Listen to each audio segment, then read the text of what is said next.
Let's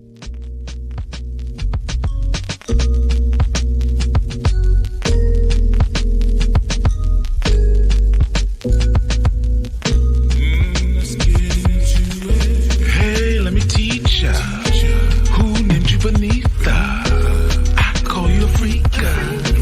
Motherland above.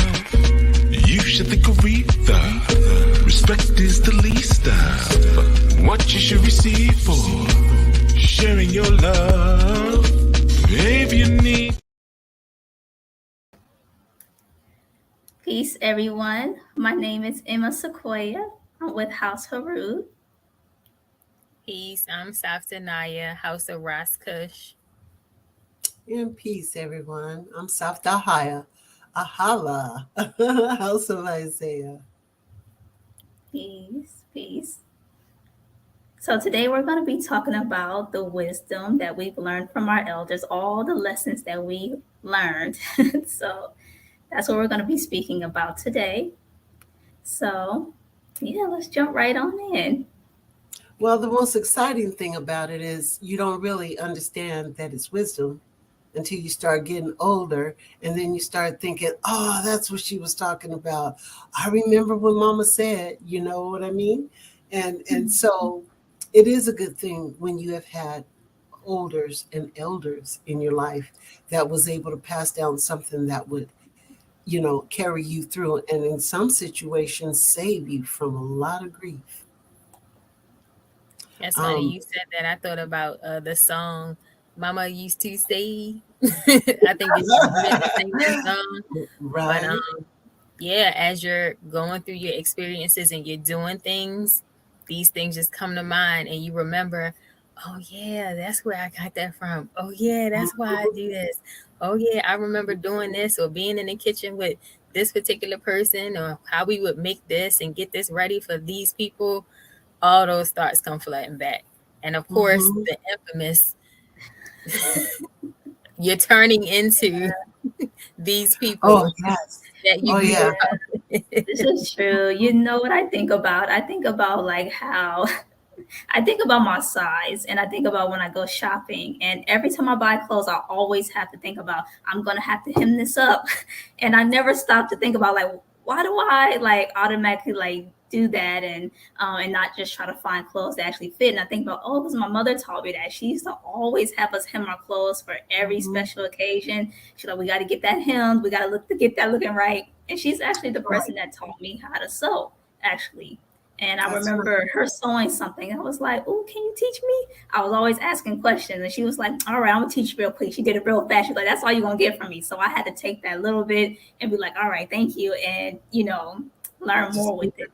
That's right. And and like I said, you don't even realize it's wisdom because I grew up in a time when women had to know how to cook and clean. And my mother stressed those things as being, as a woman, you need to know these things. But on top of that, hygiene was a really big thing to my mother, when I was growing up. And she had 5 daughters. So she had to make sure we were on top of it. You know what I'm saying? She made sure we knew how to not only just wash behind our ears and scrub our knees, you know what I'm saying? But, everything that went with it.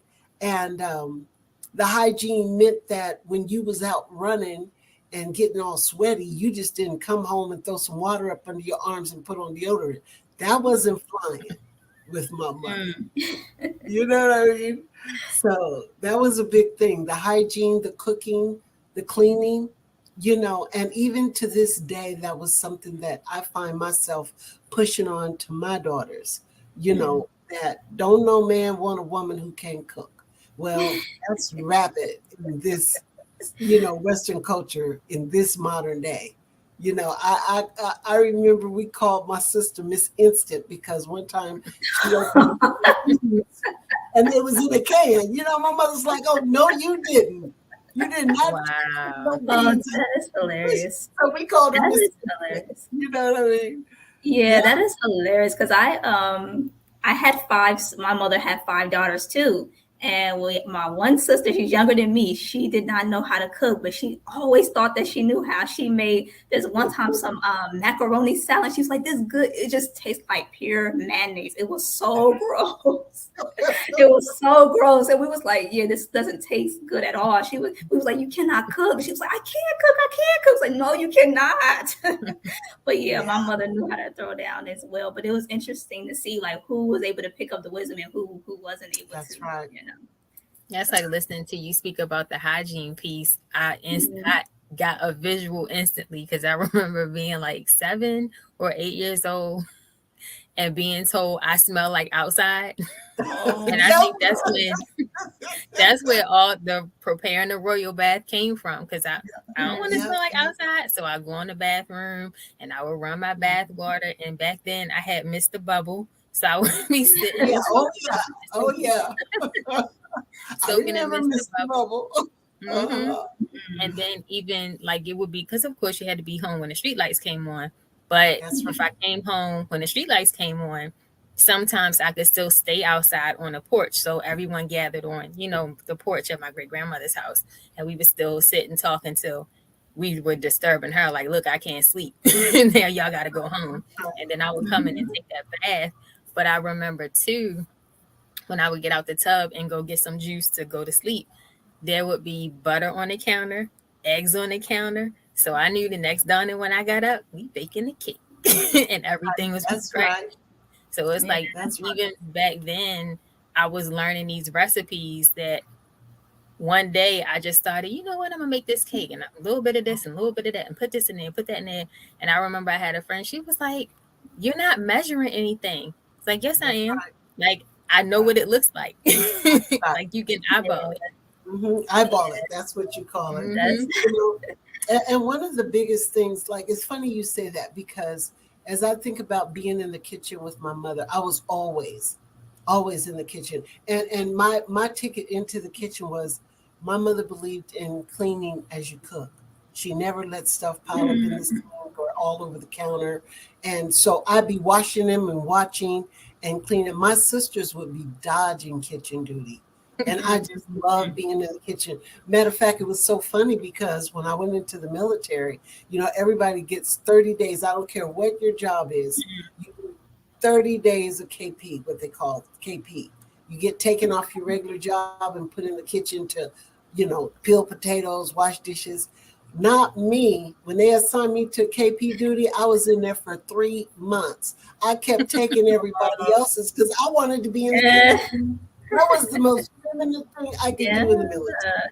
And I Mm, was really comfortable and at home in the kitchen. But it just reminds me when I think about my sisters dodging kitchen duty, I think about something my grandmother always used to say. And it was really funny because she would always say it when I could tell she was really serious and maybe someone had disappointed her. And she would always say, you know what? You can't force a person to want to learn life lessons that will benefit them. And you can't mm, force them how to live a certain way, and you can't force them to want to choose to be right, to live a righteous life. And that's when I first heard that saying, you can't get to heaven on my shirt tail. you know but mama gonna pray for you. The elders are gonna pray for you. They're gonna tell you what's right because most of the time they've lived it out and they've done the wrong thing already. I know I yeah, can from experience, you know what I mean? But yeah, it's a beautiful thing when you can go back and remember things that elders showed you and taught you and know that it's a benefit to you. And we need more of that now yeah, because our babies are growing up without the eldership, without that leadership of an elder in their life, without that passing on of the story and of the family history. And that's what's so beautiful about our community because you earn eldership. You can grow old all you want to, but you earn eldership. yeah. I think about like when I think about wisdom, like I also think about the lessons that maybe weren't so, pleasant. It's kind of like, oh, you see a mistake and you're like, okay, I'm not going to recreate that. That's one of those That's right. That's, generational, curses. I'm not going to like that's continue right. forth. And I think about my mother and how she was like so like giving to different family Mhm. members to the point where it would actually take away from the family, her husband and children. And so like we as the children that's watching her, and even my father was like, okay, that's a little too much. Like you can't Mhm. get to the point Mhm. where now we don't have anything left. So Right. I can also look at that like, yes, you were very caring, but the value does have to be on your family more so than Balance. Yeah, that's people right. pleasing. So That's yeah. right. Even in that, I know, like my great grandmother, she had a garden.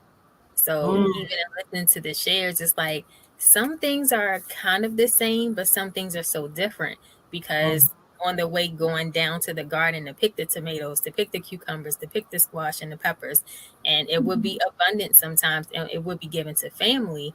But Mhm. on the way down, you take out that basket of clothes and you hang them wet clothes up on the That's right. clothesline That's right. That's right. and you let That's this right. sun dry your clothes. And so it's like, how often do you even see clotheslines anymore? Like That's right. everybody has just a washing machine and dryer and they don't hang their clothes up. And I remember the clothes, especially when the sheets would be on the line, Oh and you get in yes. trouble for it, but Oh just yeah. running into the sheets and smelling the Mhm. sheets because they smell good. That's But right. picking the herbs out of the garden, picking the fruit, the vegetables from the garden, and like you Mhm. said, being able to share those with others, like Mhm. it just and sitting Yeah. around the table and this is homegrown from the backyard, and it's That's right. just it's so different. It's so And different. nothing, yep, and there's nothing that tastes like homegrown food. And that's again, I keep coming back to being in a new community because that's the life, that's the foundation that is laid for us. And that's we have a job to pass that down to not just our children, but our grandchildren and any other children that want to be in the midst of this beautiful community because it is what you're talking about is survival. They didn't have the things, all the modern, like everybody didn't have a dryer, everybody didn't Right. have a washer. I remember hand washing things and hanging them out as well. With the No, washboard. that's right. That's remember that ripple scrub board. I don't remember that. Oh I well, don't. see, that is something that as our community comes together, I'd be happy to introduce you to. That's really interesting, like how each generation like has a different level of like wisdom too. Because I remember my father, he used to say, "Oh, throw them clothes over the fence; they'll dry that way." And Mhm. me and my siblings were like, "Oh no, we don't want to do that. We want to use the dryer." They like, "Come on, my father. He was 20 years older than my mother, so he was super old school, like picking cotton, That's at a right. young That's age." right. And so he was all about like y'all need to put on a dress, y'all need to be natural. Like he was all about like the old school, but it's just That's really interesting like how times change and the culture change. And I can even see in that like how the children and my mother, like how we were moving more towards like the secular world and wanting to do those as opposed to stick to my father's values and that's right. things of that nature. So now I can look back and appreciate like those qualities that he was trying to instill. Like That's I right. like y'all to wear dresses, and he had mostly girls, so Yeah. he was Yeah. like so precious. Like he was very protective, and but yeah, I appreciate like I think about my father because he gave a lot of wisdom. So I appreciate like anytime I was going through something, I would always go to like I gotta go talk to Papa because that's why I used to call my father Papa. So I was like I would go and sit by his rocking chair because he'd be in his rocking chair, and I'd be like, oh, I need some help, and this happened, and he'd be like, all right. Here you go. He will always give wisdom. So I always looked at my father as me. He's a wise man. So yeah, we, Yes. we were very close. We were very close. Well, I tell you, it's important that we really pass on some of those awesome things that we remember because that's the only way that those that come after us is going to get it is if we pass it on. Teaching If them how to cook, having them in the Mhm. kitchen when we cooking, food prepping, how to cut, how to That's just right. create from nothing. And Mm-hmm. I remember I had a friend, and one of her children one of her children used to say that I made my um baked goods from scraps. instead of from scratch. From scraps. And I'm like, okay, if From okay, scraps. in a sense, it's kind of like starting with nothing, and That's then it right. turns into something. But That's there's um there's a lot to be shared, even Yeah, with the sewing. We talking about, getting mhm, together and sewing together.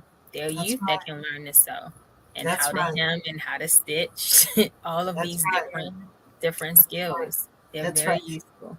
And when you think about it, I thought we were just talking about my grandmother, and she had a cellar where she would store all, because she, we would sit around, and wasn't no TV on Saturday nights. After we got our hair washed and she braided it, we sit around shelling peas, and eating Oh, popcorn, oh, and it was so funny. And then washing tomatoes and peaches, because the next day she was going to can them, Canning them. make preserves, and she would make. Let me tell you something.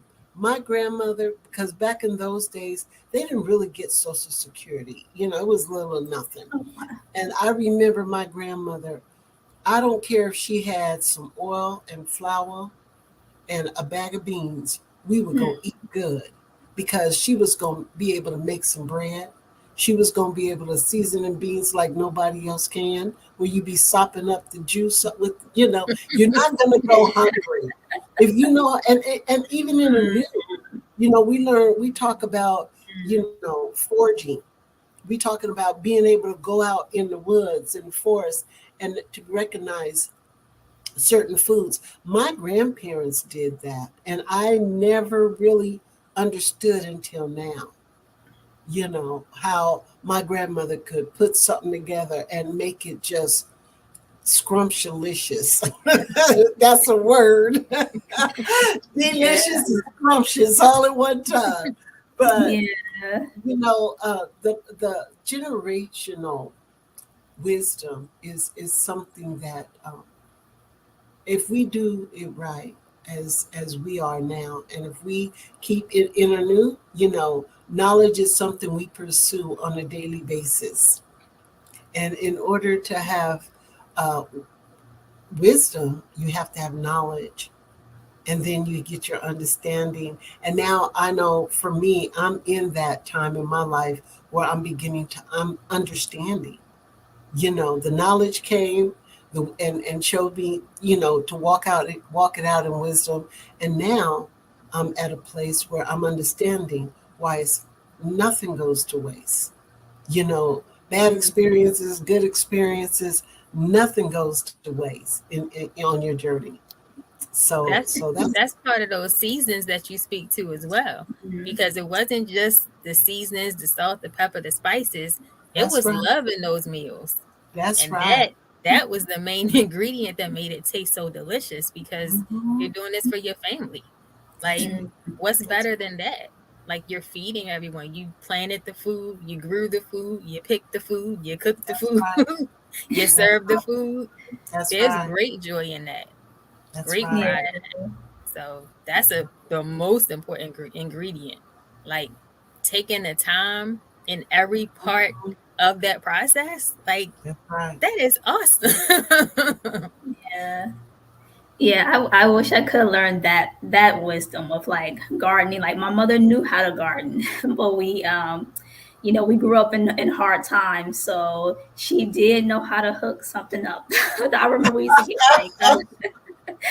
to get like canned foods, like when it was really hard, and I'd be like, "Oh, I'm hungry," and she'll be like, "Well, I have these canned green beans for you." And for somehow she was able to make them taste good. Now I wouldn't Mhm. cook canned green beans now, but the wisdom that I learned is that she did whatever she had to do to, take care of us. That's Even though right. they were, struggling. So when I That's look right. at that effort and her always being able to find different resources, and I was a picky child too, always complaining like I don't like that, I don't like this.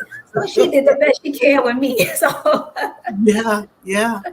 And just what you're speaking about is passing down wisdom in itself, because by us accumulating, or by getting the knowledge that we need, we can prepare. And now it's not too late to learn how to garden. And I mean, matter of fact, I believe that season's going to be coming pretty soon, yes, it is. when we're going to actually learn, you know, um, especially when it comes to the soil and taking care of, because as we learn that the soil is almost important as the seed you put in it. You know what I mean? Because it's got to be prepared and it's got to be able to grow. And these are all lessons that we learn coming through life. And I don't care how, I mean, it's getting good. I'm not going to say it's not as I'm getting older. I have a whole different outlook on, I remember one time, I think I was about 7 years old, and my mother's older sister had turned 50, her oldest sister, because there was 13 of them. That's back Oh, when they wow. were patients, and grandpas they was putting them out. And Mhm. I remember she came over, and it was my aunt, Gwen, and she said, "Oh, I'm 50 years old today." I looked at her, I said, "Oh my goodness, you're so old." Oh, I thought that she was about to die. oh no. I said, "Oh," I got upset. I'm saying, "You're so." She go, Oh. "Baby, I'm all right." You know what I mean? And Mhm. I didn't know Mm. that's what is just getting good. You know what I mean?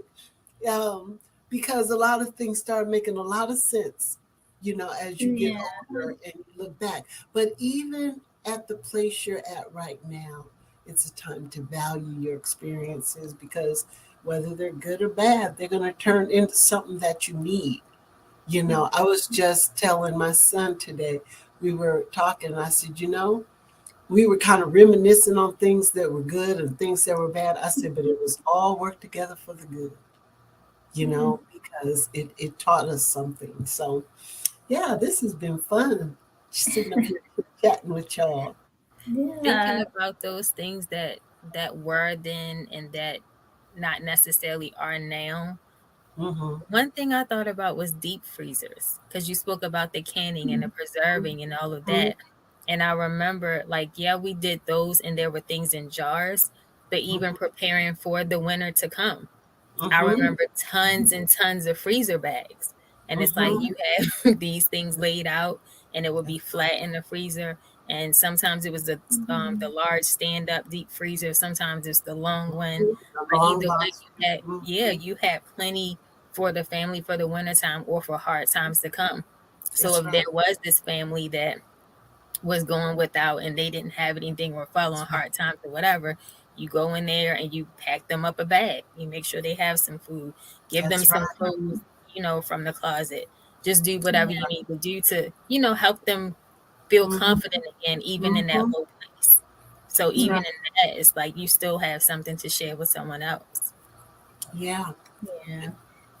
Yeah, I can think about I think about something my father taught me. Like with him, he was like very organized person. So he would do like his accounting, everything from like he will write on a piece of paper and do all his mathematics. And I just remember like, getting some of my organization, well, I would say pretty much just my organizational like nature from him because he was very particular, like everything was in its place and so I would say that's something that I held on to from him. That's good. That's But yeah, I still find that to be very valuable, having that mm-hmm. skill. But That's right.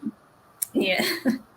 That's funny when you talk about the things that you hold on to. Saftanaya, when you were talking about having that food for the neighbors. And, my grandparents didn't have a deep freezer, but my grandmother dug a cellar. And with all, and because, the food will stay well It if would, you know how to bury your food for the yep. winter time. And Mhm. Okay. that was one of the things I learned from my grandmother was she was always willing to share what she had, and because of that, and I don't think it was just because of that, but she never was without one Right. way or another. But that was something I did learn, always be willing and have enough. If you got one slice of bread, be willing to cut it in four pieces if you have to, you know and that was just something, it we lost that as a people somewhere along the line.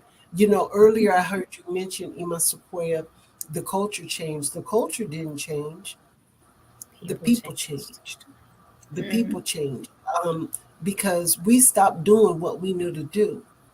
You know, um, one of the things I just wanted to mention before we are done this evening, because I was looking at something and I heard somebody talking about, oh, that old Uncle Tom, this and that old Uncle Tom. You know, and I never knew this before coming into it. But Uncle Tom was the one, the old man on the plantation that took care of the other slaves. You Mm. know, if somebody's bag of cotton came up short and they was gonna get a beating, he was the one that would pick the extra cotton and put some in their bag so they wouldn't get in trouble. You know, he was the one in the plantation that would take his piece of bread he done stashed and give it to somebody who got in trouble and they wasn't gonna get no dinner. You Oh. know, and so again, just like Chief was just talking to us the other day about how they changed the narrative to fit for their benefit, and we all know who they are, so we won't speak about that. But you know, they also changed that so that you would think of Uncle Tom was something bad when he was actually that elder on a plantation that what looked after other folks, you know. And again, that's why my grandmother, whatever she had, she shared, and that's something I learned from her because it's not as present today as it was, back then. You That reminded reminds me me. of just like keeping that flow. So it's like as Mhm, you're putting out and giving to someone else, when you turn back mhm. around, it's like, Here it where did comes. this come from? It's That's more. right. So you That's right. stay in that Mm. place of abundance because you're constantly giving. Right. Right. That's Right. yeah. That is that is definitely true. I have a question. You both said the culture didn't change, but the people did. Like, how is it? Why did the people change? Like, what is it that made the people change? I was curious about. Um, I don't, I guess from me, because I spent time both in the South and the North. And for a while, it was similar in a sense. Because I remember you could go outside and all the neighbors knew you. oh, okay. The neighbors looked out for one another. It's like, well, I didn't see so and so's car, and where's this person? Come on down here and have dinner with us if your parents aren't home. Mhm, Things like that. mhm. But Mm, now it over time it turned into, well, you can come use my phone to call and find out where your parent is instead of come have dinner with us until your parent gets home. So um, I can't pinpoint exactly, but I feel like it was gradual in a sense. yeah. I'm not really sure. It was gradual. And when I made that statement, it's because we lost our culture. And it was designed for us to lose our culture, just like we lost everything else who told us and let us know who we were as a people, and the power that we walked in. It was purposefully, you know I want to say taken away, but I have to honestly say we kind of gave it away. We traded it for the culture of the Western culture, to live like Western people live, and instead of having Sunday dinners, it became more important to have football parties and Super Bowl parties, and because I remember growing up, if we didn't get to sit down and eat together all week, Sunday was when my mother didn't have to work because and we sat down and had dinner together. But my grandfather observed Saturday Sabbath. And somehow, when my mom got to California, here they practiced going to church on Sunday. So we Mm, just kind of traded our culture for what we found to be, um, this culture that we live in. And when we did that, we gave up some of the most valuable, beautiful things that we possessed as a people. yeah. Mhm. Mm. Yeah, I think about what we learned. Like, if you don't choose a culture, one will be chosen for you. And we chose to be a part of our new. So, and For I think you. about all the knowledge that we learn in. And Mhm. I just find it so valuable because, like, with the application of it and That's right. teaching it to the younger generations, and they can learn, like, oh, they can learn how to move in a better direction and not make the same mistakes, you That's know? right. That's That's the right. goal. That Yeah. is the goal. That is the goal.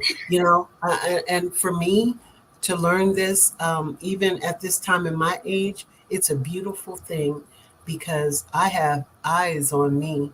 I mean, my grandchildren and my children, all of them, may not be living the same culture, but I'm sure they know the joy that I have found at this time in my life because of choosing to live the culture that my creator had planned for me to live. And it's not hard. What's hard is trying to keep up with the Joneses and running with them knuckleheads out there, and people who don't know what sex they are, who don't know which way is up. They think chasing the mighty dollar in a career is success, and they're selling out Yeah. the best commodity they have, and that's their children.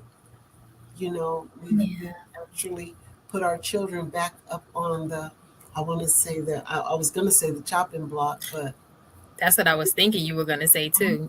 Oh, Yeah. yeah, because what did you call those places where they used to sell people, at the market? It's like what we do to our children because we're not there for them, and we don't share what they need to survive. And it's like you said, we chose a culture in a new, and it is not hard at all once you transition. And for me, I'm exhaling, going, oh my goodness, yeah. I've been working hard for nothing. And this is, I mean, this is beautiful because the rewards, the sound sleep and the peaceful sleep and the joy that surpasses all understanding, it comes when you, have been blessed to have an elder to pass down the things that they know and the wisdom. So Absolutely. we have to start breaking generational curses and passing down generational wisdom. Yes, yes, that's beautiful. Beautiful way to end. I just want to give thanks for sharing this space with you both. And both of the Satas, I learned something just even with sitting here and being here with you both today. So I just really give thanks, and I give thanks for being able to be on this platform and being a part of Anu. I'm just so grateful, so Absolutely. thankful. So, Definitely. Thanks for Yeah, having us. yeah. And I give thanks for you both. You both. You make this walk worthwhile for me. So I'm loving being in this community with you both. So I hope everybody have a nice evening, and just keep loving on your babies. Just keep loving on them. And one another. And yes, and some of them ain't babies, you know what I mean? But I have to remind myself of that, and